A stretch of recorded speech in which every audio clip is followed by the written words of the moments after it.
சும்மா ஜாதகம் பார்த்துட்டு ஏதாவது சொன்னால், ஜாதகத்திலே இருக்கப்பட்ட அந்த சாஸ்திரங்கள் மட்டும் சொன்னால் போராது. அனுபவங்கள் இருக்க வேண்டும், ஞானம் இருக்க வேண்டும், காலத்துக்கு தகுந்தபடி உள்ள சிந்தனைகள் இருக்க வேண்டும். காலம் அது மாற்றிக்கொண்டே இருக்கப்பட்டதுதான், பரிணாமங்கள் வந்து கொண்டே இருக்கிறது. பரிசரத்துல பாருங்க, நீங்களே டெய்லி கண்ணாடியில பாருங்க.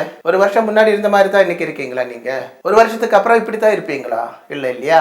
மாற்றங்கள் வந்து கொண்டே இருக்கிறது. அதே மாதிரி காலத்துக்கு தகுந்த மாற்றங்கள் நாம் இந்த சாஸ்திரத்தோடு சேர்த்து வாயிக்க வேண்டும். அப்போதான் நமக்கு தோஷங்கள் இல்லாமல் நல்ல வழி காட்ட அந்த ஆச்சாரியனுக்கு உங்களால முடியும். நம்ம டூரிஸ்ட் பயணம் எல்லாம் போவாங்க இல்ல, சுற்றுலா பயணம். அங்க போகும் பொழுது நமக்கு தெரியாத ஒரு இடத்துல போகும்போது அங்க ஒரு கைடு இருப்பாங்க. அந்த கைடுக்கு தெரியும் அந்த எந்த இடம் நல்லதாக இருக்கு, எந்த இடம் மோசமாக இருக்கு, அவரை சுற்றி காட்டுவாங்க. அதே மாதிரி வாழ்க்கையில் நாளைக்கு இந்த நேரத்துல என்ன நடக்கும்னு உங்களுக்கு தெரியாது.